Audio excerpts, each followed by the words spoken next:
Welcome everybody to our discussion of Sefer Darkei HaTalmud. As we mentioned, because of the censor, we decided the word Talmud had to be removed from the lexicon of the world's vocabulary. It had to be put out as Darkei Gemara. But Baruch Hashem, we live in an open time, and we can thank Hashem that we can go back to its original name, Darkei Gemara. As we like to do, we like to give a brief summary of where we're holding to get our minds focused on the flow of the Sefer. The first siman is where the Rav Yisrael Konfenton tells us the basic hashkafa we have to have in approaching learning Gemara. And he explains through the Skazal, that a person who wants the wisdom of the Torah has to sit a lot on a text. He has to think about things deeply. And that's how you gain real wisdom. The second thing you have to do is work. There's no substitute for putting in a lot of energy. Maritzas and haritzas. And you have to do it time and time again. And the last thing in the very important formula is asking Hashem for help. Since we're dealing here with Hashem's Chachma, we always have to ask Hashem, Daven Abba Rabba, Ten Mano et Adas, give us your Torah, and Kalkenu B'Torasecho. Please give us this wisdom. So those are the three basic rules of gaining Torah wisdom. Then he explained practically the basic rule of Iyun, which is what we're talking about, is dikduk halashon. We have to train ourselves to be extremely exacting on the text. And he tells us what to look out for in any text that we're studying. We have to look out for Yeter Lashon, Kafel Inyan, and is there a Chiddush, and are there changes? Those are the basic three things. So he said that these, when we're studying a Mishnah or any text of the great Chachamim, we always have to look, are they saying more than you would have said to express the idea? Well, if they're saying more, that means you've missed the idea. Have they repeated something? They won't repeat. In a Mishnah, you'll never see a repetition of the same idea twice. So if you have a repeated idea, a flag has to go up and say, wait a minute here, I must have been missing something. Second level is the level of Chiddush. We said this is a critical part of the Sefer, the idea of Chiddush. Whatever you're reading has to be something new. If it's obvious, if we knew it before, either because it's Saraya Mitzat Teva, because the sky's blue when you look out the window, or because it's a text of a Mishnah that we saw previously, we say, wait a minute, we know this information. Why does it have to be repeated? So everything has to be a Chiddush. So we always have to investigate what is that Chiddush, what we would have thought, and what are we being told now. And the third level is Shinui, change. We always look for internal changes or external changes.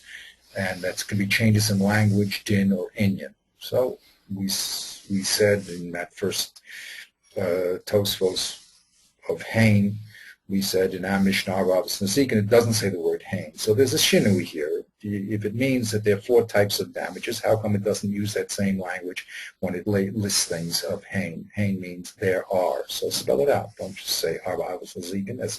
That's a phrase. It's not a sentence. Say Ravas Nasikin Hain. So we see there's a shinui lashon, and we must explain it. Shinui din, if we see that a law has changed from, for instance, the Keren Tam to Keren Muad, we have to ask, well, why is there a change if an animal gores 1 time or 3 times? Or Inyan, if we see that also subject matter changes from Shor Bor Mav and Hever, we say, wait a minute, this doesn't seem to be a logical switch from the Shor to the Bor Mav and the Hever. It's not listed. Intellectually, you would start from either man, then you end up an animal, or the bird, and then go to the inanimates. In other words, you either start from living the highest form, which is man, go down to the inanimate, the boar, or start from the boar and go up. But this seems to be a hodgepodge. So we have a change in the Inuit, in Ben Nosei, Ben Nosei. We don't understand why. And those are the flags that help us determining if we're recreating the message exactly. Okay. The second level, he tells us that all the people we're dealing with in the Gemara are Balei Seichel, and we said normally when we think about the question and answer, the Chacham has all the knowledge, and the person who is asking the question is a person that's lacking the knowledge. So he's the Tom, he doesn't know, and he's asking, and he's just asking the question. But in the Gemara, we're dealing with two Chachamim, and they are both extremely powerful and logical. So the kasha is something that must be handled. It causes a change. It causes some sort of revolution. The kasha is the obvious way of seeing it. So it's very, very powerful. It's very, very rational. And the teretz is always going to be a movement. Doesn't mean it's false. It just means a movement away from what we would be simple. So no matter who's asking, even the man himself, if he changes position, the Gemara will say, well, what was his original position before he changed? Because everything is a reasonable position, and we have to understand what the reasoning is behind. We may reject it. It may be a havamina that we reject, but we have to know what was the starting point and where the new concept is now. Okay, I tell you that does the earth go around the sun go around the earth? The simple is that the sun goes around, and now you have a new concept. You have to know, well, what's your hechwach for this new concept? I mean, if my eyes see that the sun goes around the earth, why are you telling me differently? What's your proof for it? Okay. Then we went on to a very deep analysis of Meforshim. Why do people comment? Okay. And he gave us 5 different kavanos, different reasons why people will comment. One was to fix the language of the text. He said it says chav and not chayav.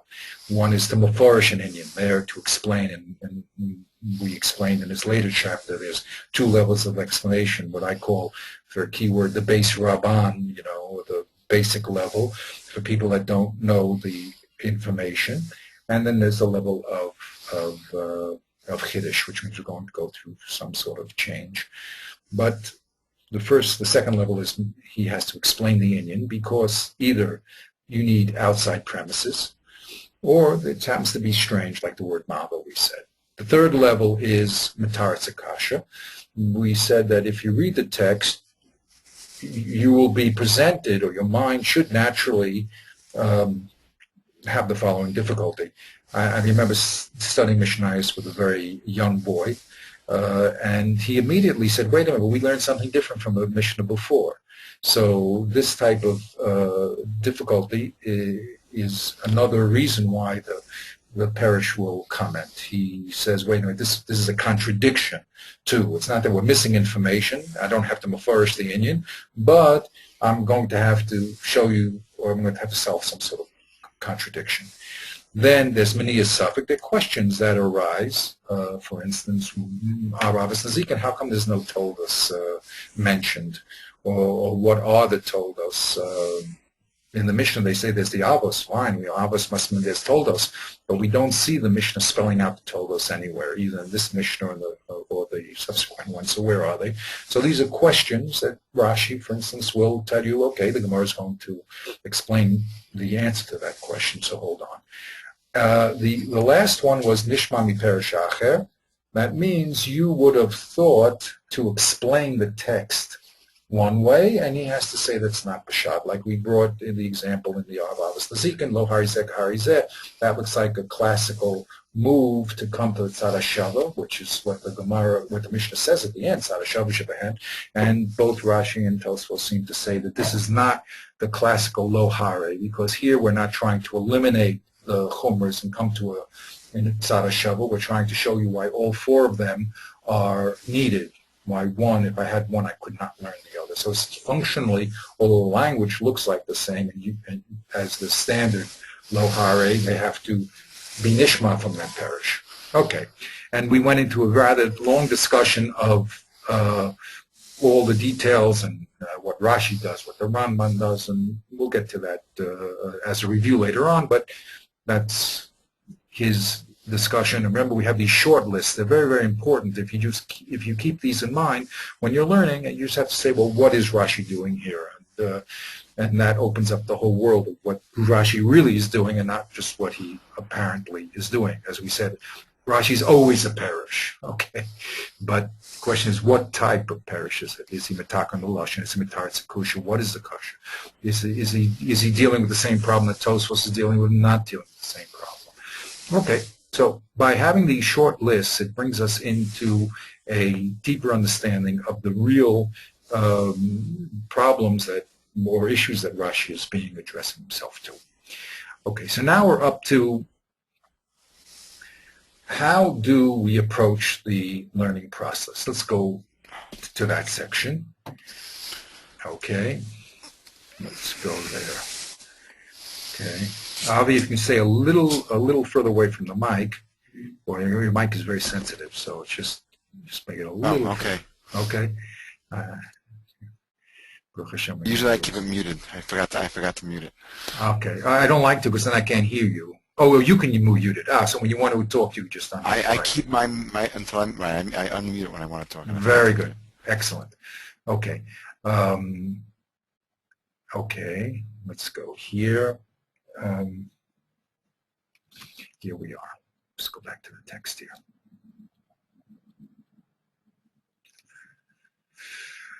Okay.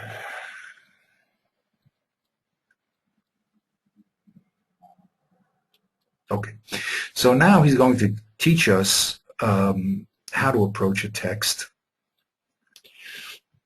He told us that the first rule is to be medakdek, whether it's the text itself or the mafarish.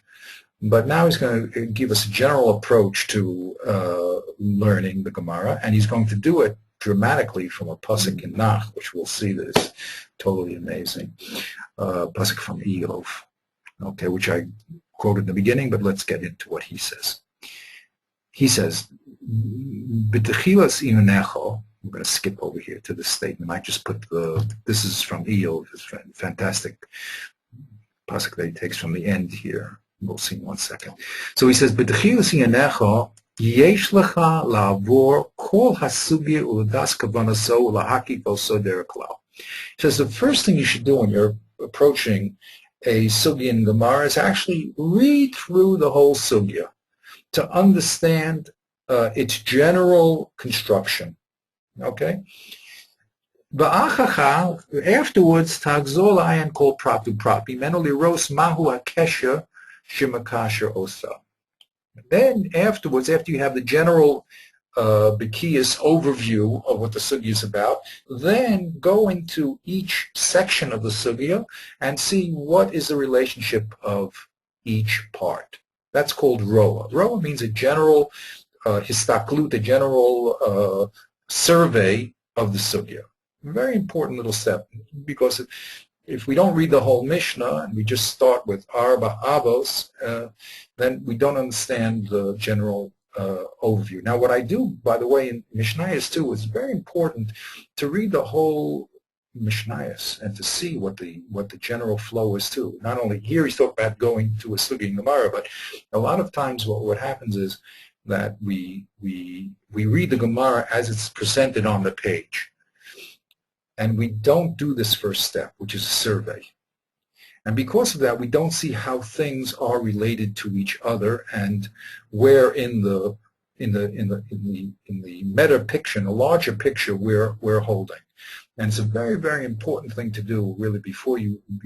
I found more and more that the Mishnayos are the basic structure of learning. If you have that down, the structure of where the Mishnayos are going, then you can understand in this little section, this little window of the little Mishnah that we're in, what detail it's getting involved in. It's very, very important. So the first step is called roa.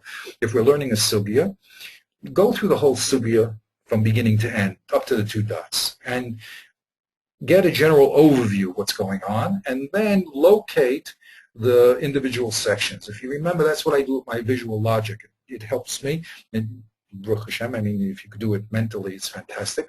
Most of us need a little, nowadays, visual aids. So I take the sugya and I break it up first just in its parts, okay? So we had the sugya in Baba Kama, and we said, oh, this is very interesting. There's a question here of the toldos. Are they like the avos or not? And we're going to go through all the 6 different avos, define them, and show that they're really alike, and finally conclude that there's one, which is a halacha Moshe Sinai called svaros. So that's a general overview of the whole sugya. We have the basic kasha that was on the floor, the flow of the 6 terutzim, which were not terutzim at all, and finally we get to Chetzi Nezek Svaros. Okay, so it's a very important thing to always see the general overview. That's what I like to do all the time. Also, when I'm doing these svarim, I always like to show you this visual chart of the chapter beforehand, so that we can better understand what particular prat. A lot of times we say you lose the forest because of the trees. Okay, if you're involved in the tree, you don't see its total relationship to the whole. So that's called Roa, the general survey view.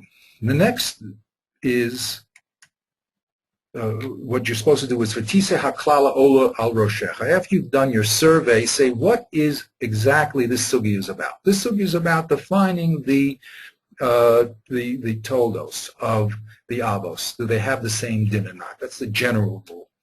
Then after you do that, you do what's called achar kach. These little words, by the way, he's going to explain. I put them a little in advance.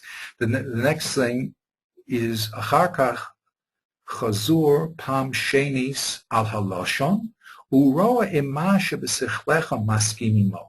After you've done the general survey and you've gotten the general understanding of what the sugi is about and all the parts, then go back and be exacting on the language and make sure that you haven't made what's called a hasty generalization.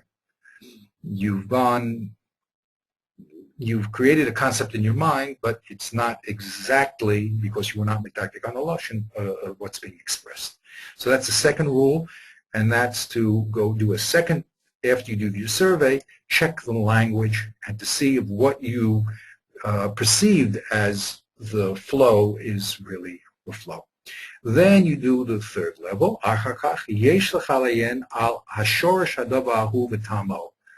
You always have to look at what is the source. Shorish means the source, and the tam, and the reasoning of what you're dealing with. At this point, I also have to warn people when I do my teaching, open up the Chumash. I mean, if the source of Arbav and Ezekiel is really the Chumash, well, let's open it up. Let's look at Shemos, let's Mishpatim, and do the same type of Iyun. I mean, after Mishnah Melech means that he's second in command to the king. The king is the Chumash. So read inside, what is the source of this halacha? Okay, if it's the Avos, let's go back to Mishpatim and read it. Also, Tom, what's the reasoning? Why should you pay for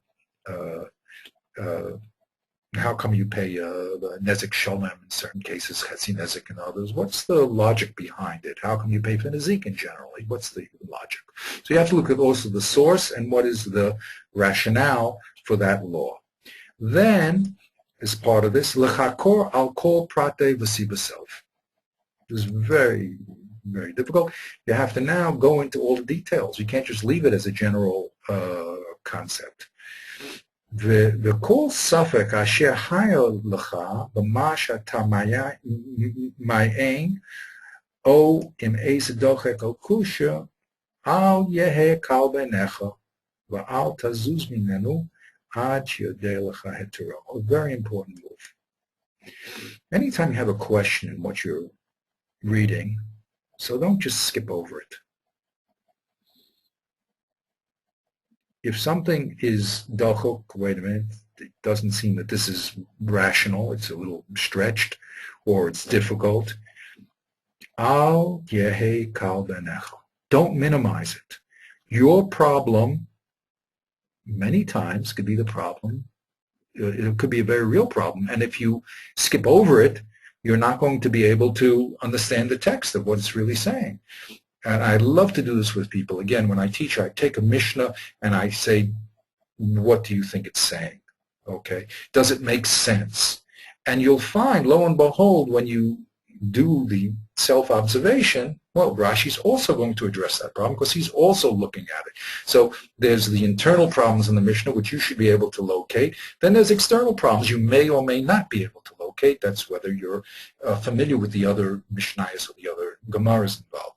But at least you should do that step of, if something is difficult for you to understand, don't just gloss over it. But the mind, again, because it likes to make hasty generalizations and likes to go on to the next thing, but you have to understand that the real understanding comes through this being exacting in language. So if there's something dochek or difficult, stop. Don't minimize it. But al tizuz, and the second thing, al tizuz mimena ad sheyodei l'chayatiro. Don't leave it until you know how to solve it. That means you have to ask your friend, you have to ask, you have to read the Meforshim, but don't minimize problems. Okay. The next rule, v'gam al binatecha al tishan. After you understand what you've read, do not rely exclusively on your own understanding. Ad shetish'al alav l'chaverecha. You have to discuss it. The real truth of Torah only comes through discussion, because we all have our prejudices, and we all have our lack of knowledge, and we all have our lack of exactitude, and we come to ideas and we think that they're very solid, as the Ramchal told us also. We think they're very solid and real, but when we discuss it out with our friend, all of a sudden he has a different aspect that we never discussed, or we never understood, or we never thought about. And through that dynamic of speaking to your friend, Chabura, Rebbe, those type of things, then you will get to the real Peshat. Ki ein adam roe chova la'atzmo v'chaverecha yitamehu b'yadcha. A very important rule. A person never sees his own faults, but his friend somehow can see them right away, and he will explain them to you, which is a very, very important basic rule in learning, that we have to understand that we fool ourselves because of our own limitations. And the way Torah is, the truth for Torah is gotten is by the chaver, by the chabura, by the rav, by the interaction through the many facets. Not only that, by the rishonim, achronim, achrei achronim, through the live interaction of all these people, we finally get to the real message, and not the message we would like to see or the apparent message. So it's very important, the step of asking, if you think you understand clearly what is being said, what's the source and what's the reason, you have to now discuss it, because a person doesn't see his own fallacies. Now, in gray here is another girsa, and here's this this girsa of the text is beautiful because it shows a remez. I don't know if it's a remez or you really learned it from this chapter in Iyov, but let's see it. Kamosha Omar, as it says in Iyov, as, there it says, as roa v'yisapra hechina v'ram chakra. And in the end of the pasuk says v'yomer adam. Let's look at that pasuk there. You see, this is unbelievable. I mean, when I read it, I'm not going to go through the whole paragraph. I'd like you to really look at it. But in the end, it says,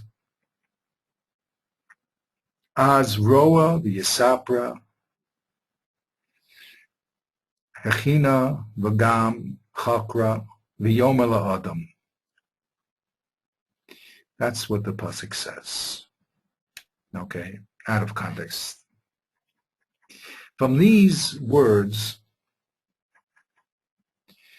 the Daki Gemara is going to develop the system of learning.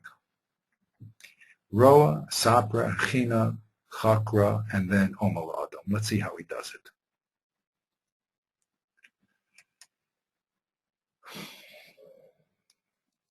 He says, Kamo Shalma, as we just quoted, Az Roa v'Yisapra China v'Gam Chakra. But Chila Roa, also derech klal. The first rule is to get a general overview, a survey of what you're studying, a survey of the sugya. And what? And then take the klal and create a klal out of your general overview. So we said we read through the first few pages of Baba Kama, and we said, Tolosei Kiyotz ben Lav Kiyotzim. We saw how the Gemara went through all the Avos, all the Toldos, and finally concluded that Chetzi Nezek Sros is the Tolda that's Lav Kiyotzim ben Rav Papa. So you have to see the general klal. That's where we're talking about the relationship of the Toldos of the Zikim to their Avos. Okay, that's Roa. And, I mean, you go through the whole sugya in general, and then you have to do what's called Yisapa. Then say, okay, what we're talking about here is the relationship of the din of the Toldos to the Avos. After you have general overview and the heading, so to speak, the Yisapra, v'acha kachose letaken ma then go back and see whether everything you really thought you understood fits into the language. You have the general concept, but you have to see, does it fit exactly into the language? And that's called achina. Then, achaka chokor alav, you have to do an investigation. What does investigation mean? L'das imhu tzaddik olo. Is it true or not? Does it make sense or not? Uledas gam taimei ha'inyan hahu usvarasov v'shorashov. Very important. You have to understand what's the reason that this is being said. What's the source? Where do we get it from? This gam ken zenikra chakra. After you understood now the sugya, you've understood it generally and specifically, then you do the yomer la'adam. V'tachor lav imma Shavanta bo tzadek o yesh kenegdo pircha.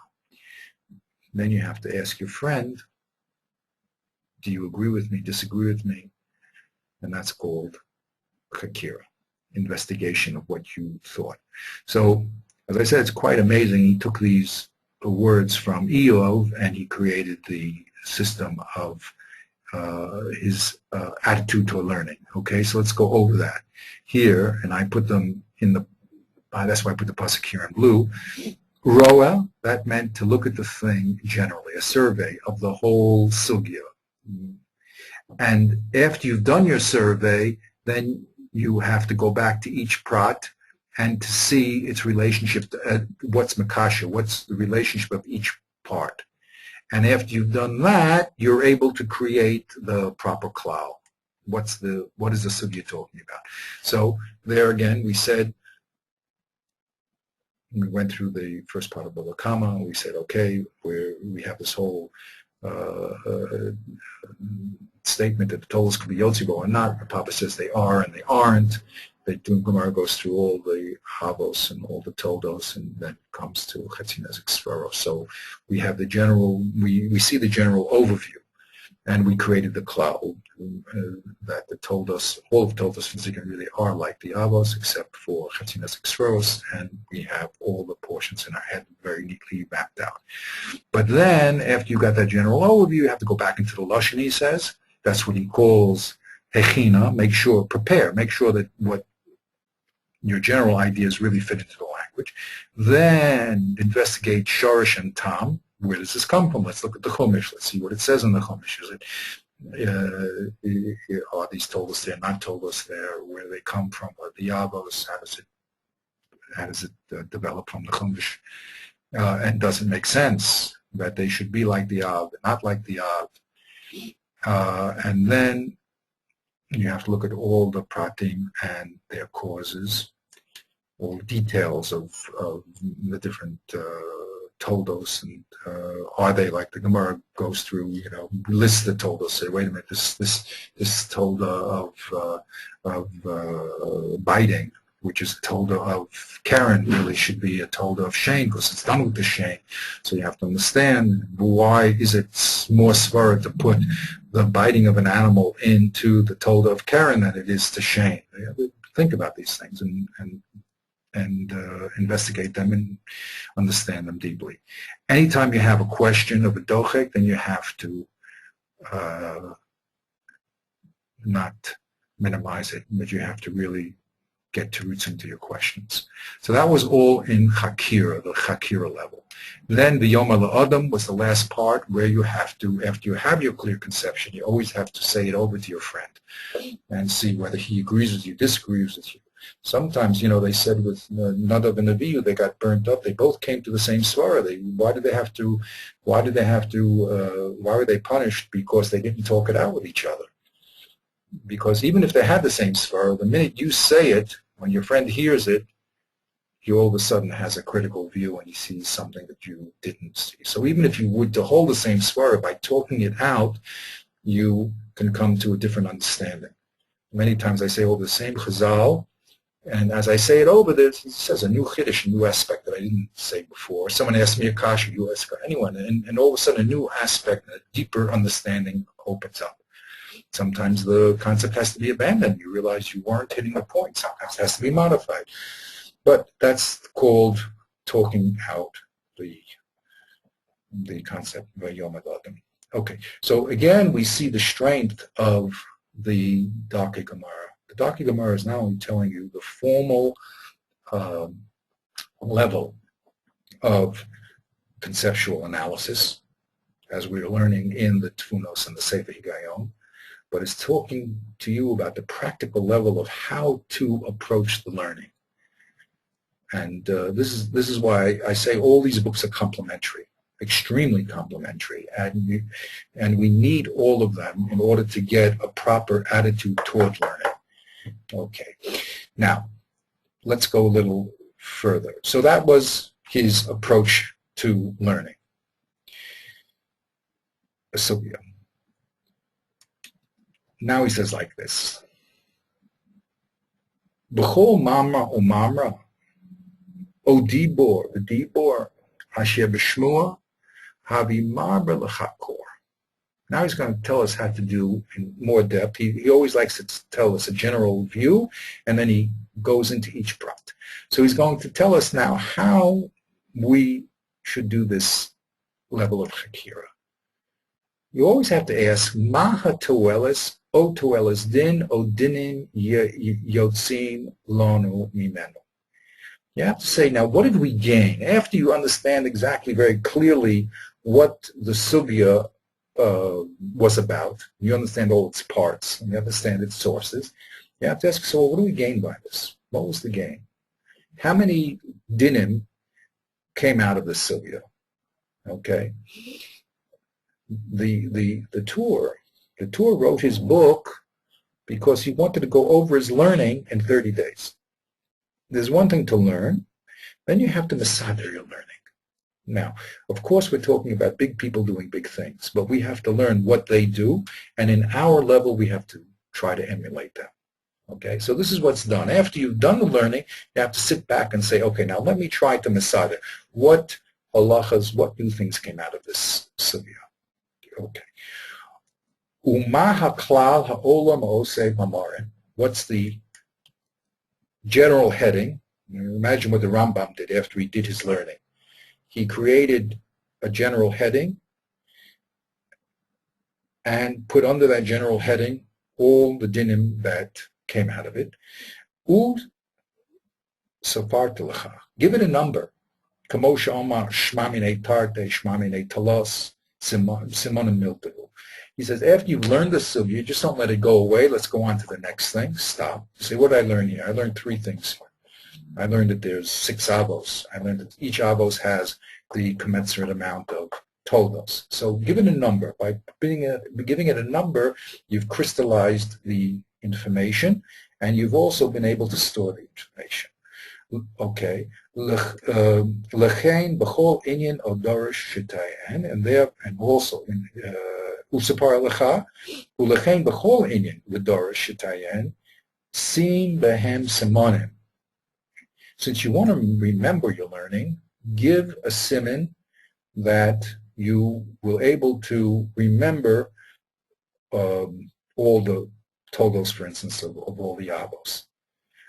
Okay, sim behen simonim uklalim beofen sheyizkor v'yifachdu v'yalu al lev le'olam.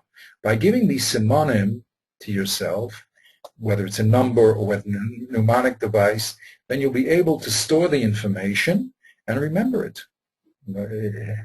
Instead of it going in one ear and out the other, and you worked very hard, you have to now gather what you've learned and give it either a number or a siman so that you'll be able to store it neatly. You now know exactly how many toldes there are, shor, bor, mav, and hever. Kamo shabo b'talmud, simonim b'shmua, u'etet behem mispar. You see that many times the Talmud itself, from the Gemara, before a little section, if there's 8 different little pieces there, we'll give you a little mnemonic device, or we have Yal Kagam. Those are all the halachas like Abaya, Yeh Shalom Midas, etc. Or it gives numbers like Ha'isha Niknes V'Shlosha Garachim. Says a woman is married in 3 ways. Arba Avas Nazikin. There's 4 Avas Nazikin. So not only is there import to the word Arba, but it's also, he's saying, this is also a way of remembering things so you don't get, so you can have it in your mind forever. Chamesha Srei Noshim Paturas. In Yavamas, 15 women. You know it. As a memory device, then you'll be able to put them all together. He said, even here, there's 9 mikram and there's 1 etzem. So by giving it a number, you can remember. V'gam kain keshahayu perushim mechulafim ogir saos. Also, you have to make simonim if Rashi and Tosfos and the Rush disagree. You have to now put that in your head in some way, and so it'll be stored away and could come up again in your memory. So Yeshach Ko al Perishol Perish Ladas Shorasham Bechalfo. You always have to look, investigate all the Perushim, and get down to exactly what their pivotal point difference is, whether it's Rashi and Tosfos, where they agree, where they disagree. Again, we're looking at people who are experts in the field, who spent a lot of time doing this and organizing the material. No one expects people to do it in one day, but this is what we're aiming at. Each one of these steps are critical. They are mistakes that people make in learning, and by laying this outline out for us, it's a conflict on this, not just an invaluable service. Okay, so he says like that. Here's the second is hey. I'm just going to move this down so we can see it better. Oh, it's 1 unit. So he says, the other thing you have to do, besides putting numbers and labeling, is to check out all the different Meforshim. Remember, he's a Rishon, so that means for him, Rashi, Tosfos, Ramban, Rush, those are the people he is dealing with, and then he's going to remember where they agree and where, at what point do they divert. Look at the source of each parish, why they say what they say, and where they agree and where they disagree. Take the yesod of each one. Once you understand the source of each person's commentary, so then it won't leave your head. Very, very important. Again, I mean, people learn the Shulchan Aruch by itself. The Shulchan Aruch was not meant to be learned by itself. It was meant to be learned in context. It was meant to be a summarization after you've gone through the basic sources, Chumash, Mishnah, Gemara, Shonim, a tour, then you're ready for the Shulchan Aruch. So you always have to get to the yesod of the din, where it started from, and at what point do people go their different paths. I was just doing a Mishnah Shabbos that you're not supposed to sit down, take a haircut, samach lamincha. So what does the word mincha mean? It's a machlokas rishonim. Some people say mincha means the tamid, the mincha offering. Other people says no, it means when the Ramban, when the sun begins to lanuach, when it starts to rest, it starts to go down in the sky. What would be the nafkaminas? Why do they say each parish? Why did one hold not? That's when you understand the what they're saying and why they're saying, and it's very easy to keep it in your head. Things that you understand remain in your consciousness. Things that you don't understand will definitely not stay in your memory very long. V'gam kein yesh lecha levakesh hamashalim v'dimyonos. Very important part of memorization is to create mashalim and dimyon. This is like this is unlike this. L'kol davar v'davar ad shidkarev l'sechlecha, until by comparing this case to other cases and showing how it's similar and how it's different and why it's different, then v'yidabek, you will make what you're studying make sense. You will be korav l'sechlecha, it makes sense. V'yidabek kol kach v'lo tishpecho. It'll be so pasted or stuck to your mind that you won't forget it. So by making the learning real and by going into it seriously, then the sugya will make an indelible impression on your mind. Whereas if you just read a lot of information and do not take it seriously, you will not be able to remember too much of it.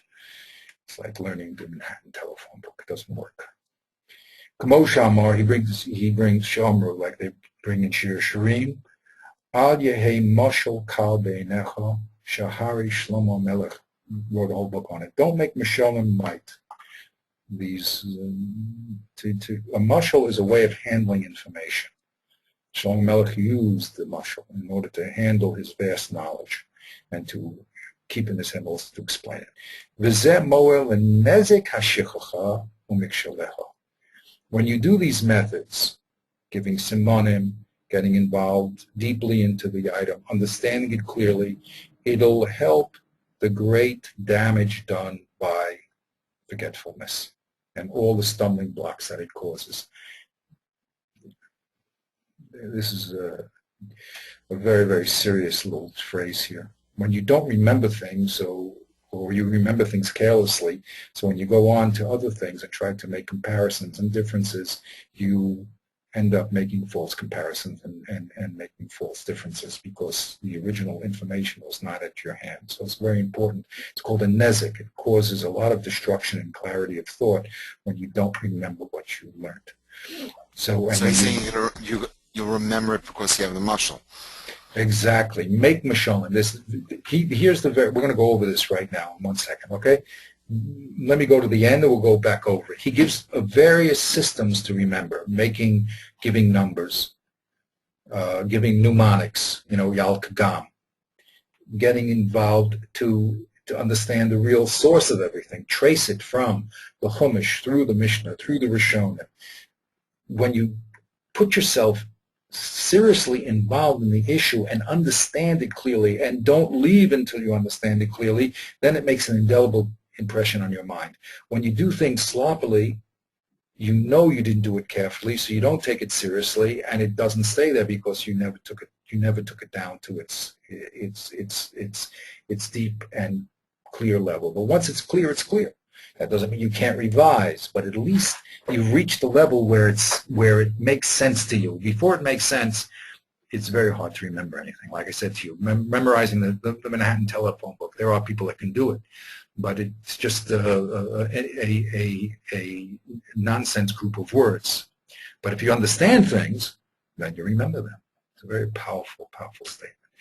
Now he says, "Va'achar she'tavin hadavar," after you understand, "Chozer alav v'techapes im yesh kenegdo pircha o safek." He says, after you understand, always go back and see if there's not, you yourself cannot ask a pircha, or you yourself did not quickly go over something and forgot there's some real question to ask. Keshomru v'yomru, the pasuk Malachim, it says, "Shanu v'yeshanu." He said, learn it, and he learned it. V'yomer shalshu, learned it again. Shanu means the second time. He learned it, shanu, like Mishnah. He went over it. V'yomer shalshu v'shalshu. And then he went over it yet a third time. So after you go over the information, you have to go over it 3 times once generally, the second time to put it in your head, to go over it, and the third time to make sure that you haven't skipped over something here. Okay. If you do this careful type of study, then what you've learned will stay in your head forever. That's what he claims. Now, here's an important part. We're going to go over this back as a review, but I want to get through this little section. Here's an important part again. In one of the gears, not in the other one. But I just made it in gray because the main girsa that I'm talking about is a manuscript from the British Museum that seems to be the most complete. But there's other girsas, and they add very, very, very interesting and important information. So I can't determine which one is which. So I try to put a composite of both of them. Here's a very important rule. Yafa sha'achas shel koras ruach be'iyun miboker ad erev v'libo torud ve'eno imo. What an important statement. He says it's better 1 hour of koras ruach. How do you translate koras ruach? Relaxed mind. Yeah. How do you translate that? Korat ruach means your ruach is calm. You're calm. One hour of calm iyun is better than sitting from morning to night and your heart is torah, is occupied and not with it. It's an important thing. If you're thinking about 100 things and you're not thinking about learning, it's very hard to do the process of learning.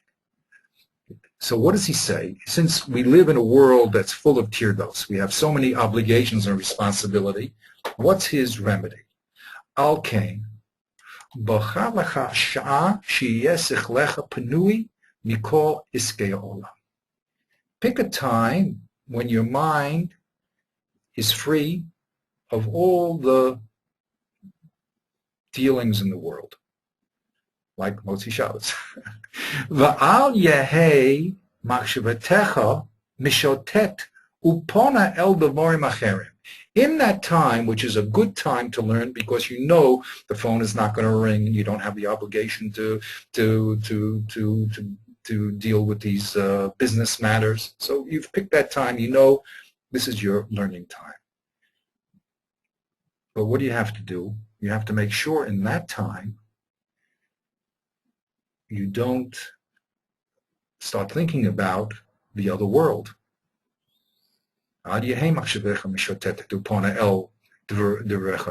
Use that quality time for learning. Now that you've set aside this time where really the phones are not going to be ringing, the fax machine is not going to be going, the email is not going to be happening, very good. But now you have to make sure that you use that time for learning and not have your mind wander and start thinking about this business deal, blah, blah, blah, whatever other things, your children, whatever other things may be happening during the rest of the time.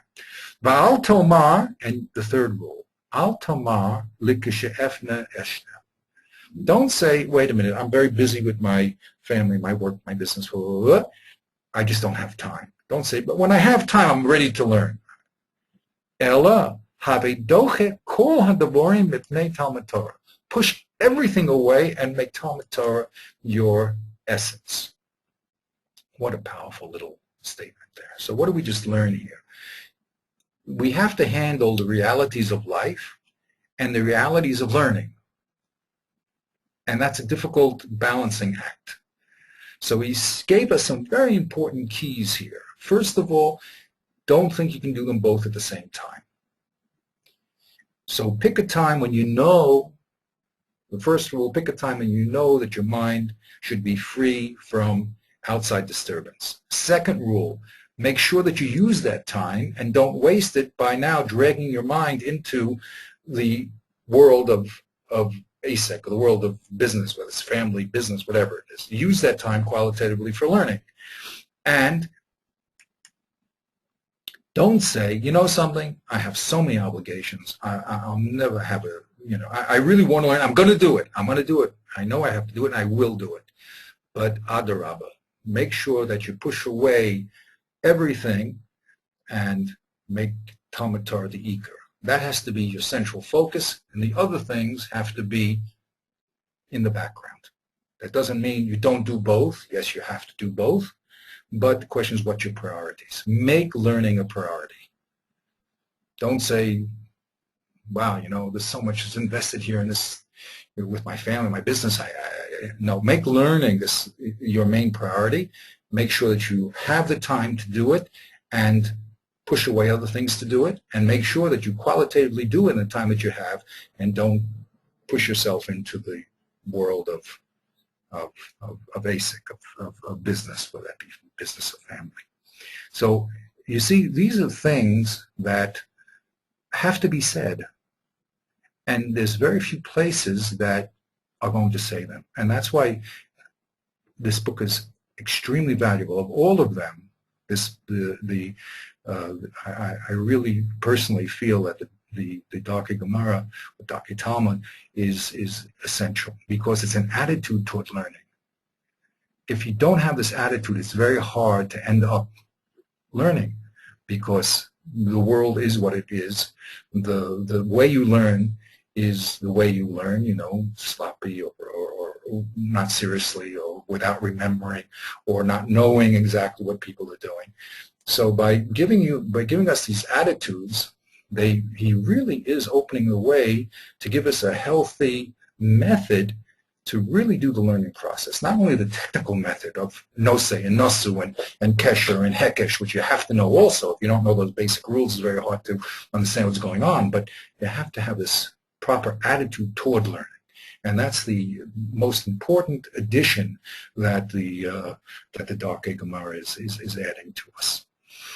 Okay, let's go back now and do a review of what he did in this little section here.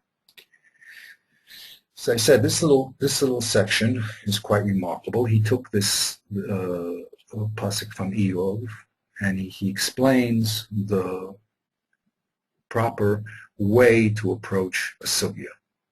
He told us, Roa, look at it generally. After you've looked at it generally and you've seen the relationship of all the parts, then you have to come up with what is the aim, what is the general aim of what's being discussed here.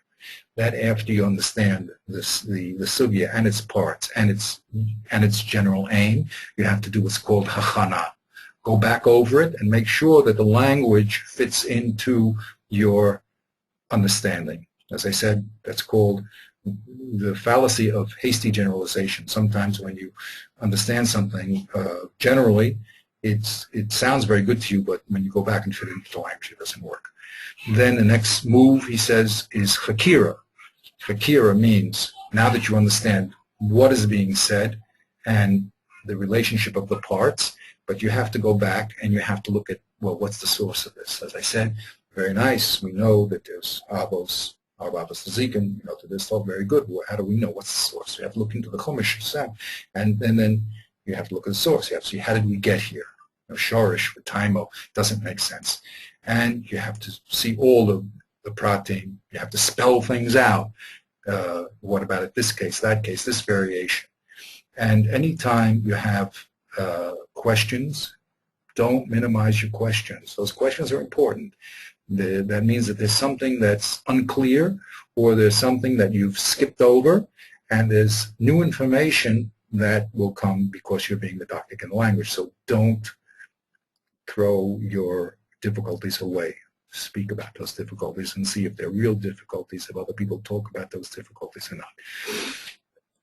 And until you understand... But these difficulties that he's talking about, the difficulties here, yeah, are talking about the internal ones, not the external ones. Because later on he mentions that that's one of the steps, is to find the steerers, or to find the right places that there are opposing Gemaras. Right. Right now we're looking for what you're reading in front of you. Does it make sense or nonsense?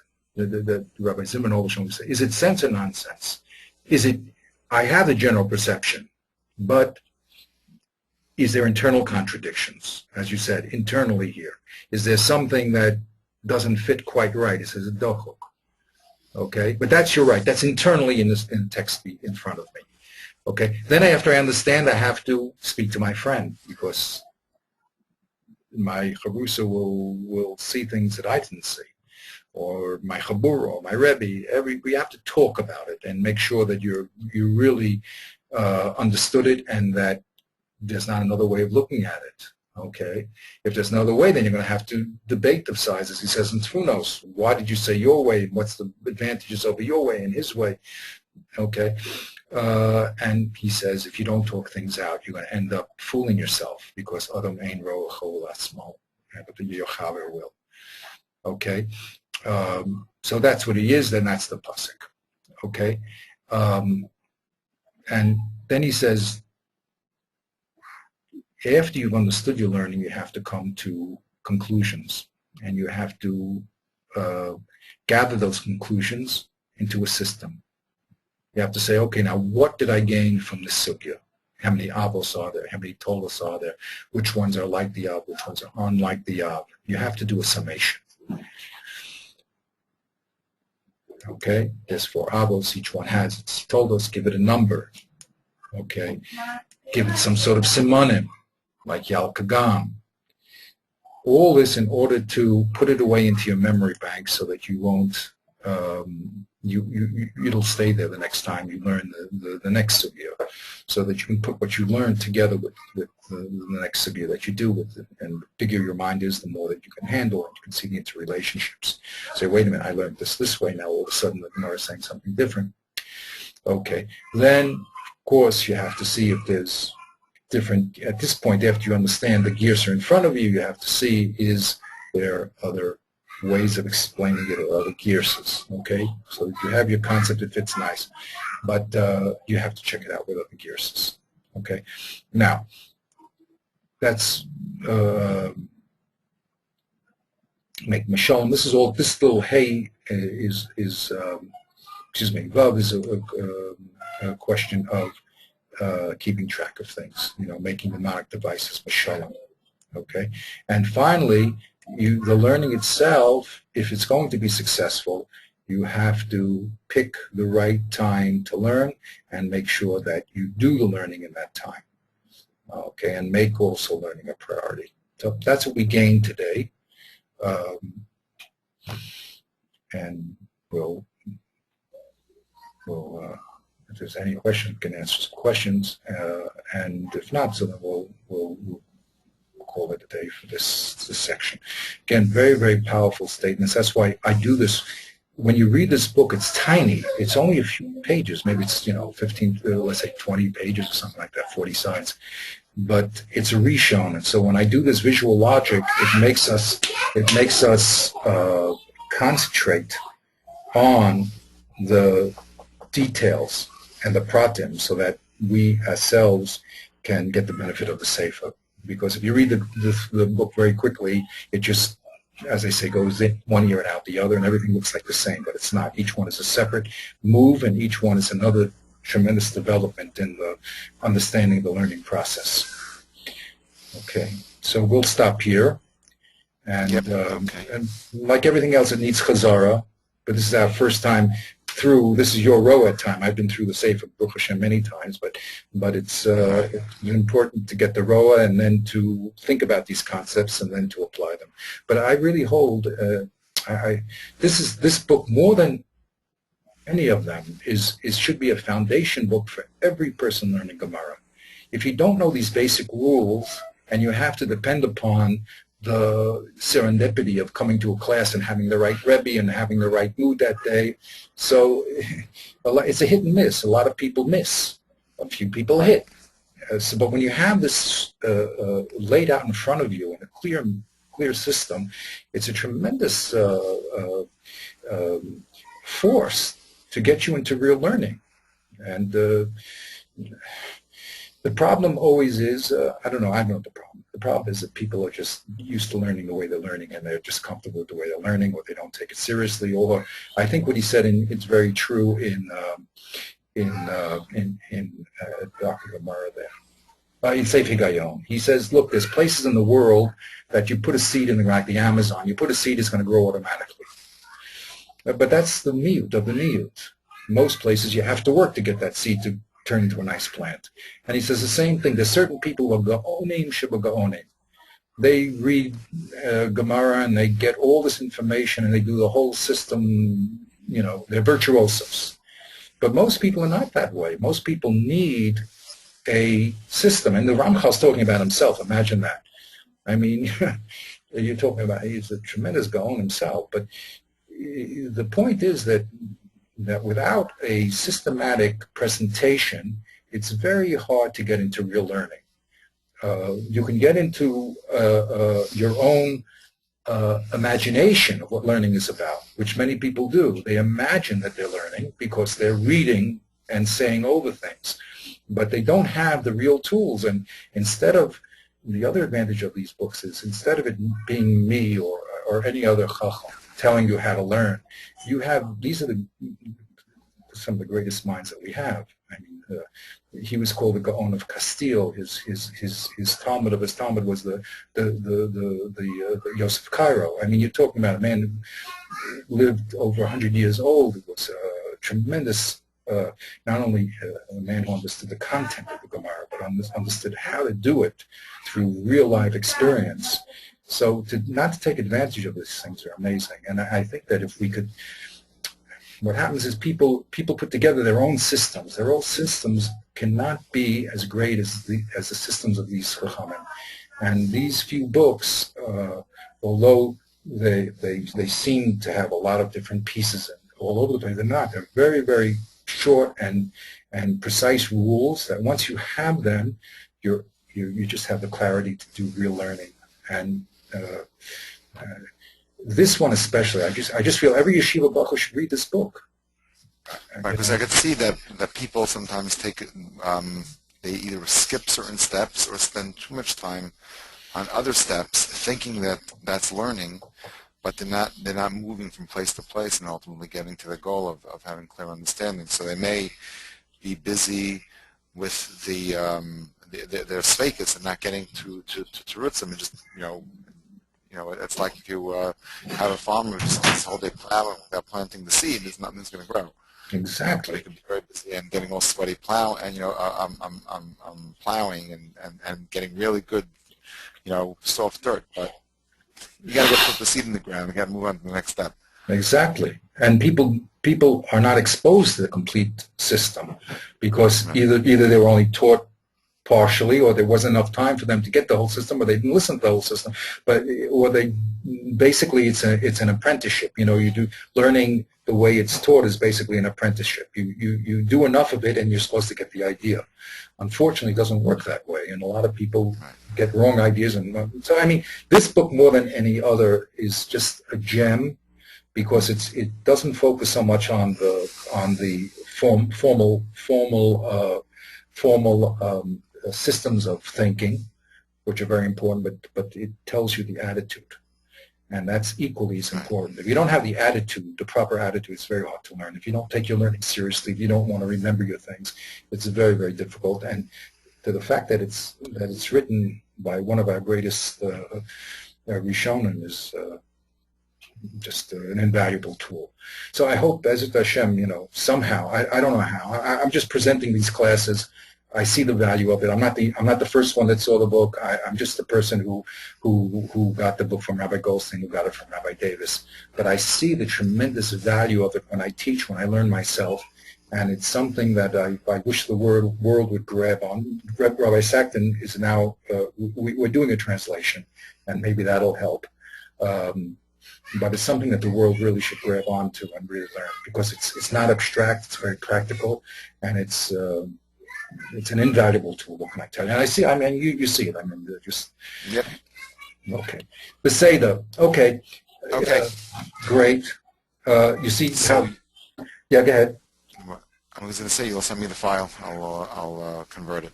Oh, yeah, I forgot all about the file. I'm still recording. I forgot to do that. Okay, great. Have a great week.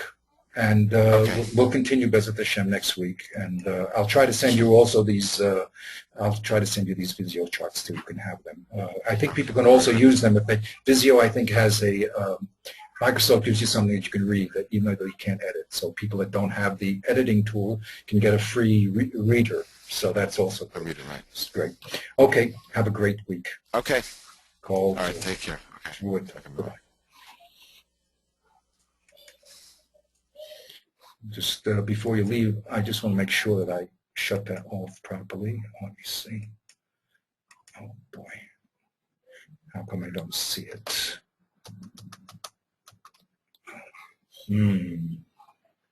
How come I don't see it? I see join the meeting. Did I shut it? No, I couldn't. Wow. I don't see that. Oh, there it is. I got it. Okay. I wish we could just edit some of the, the junk at the end of it also. Okay, stop recording.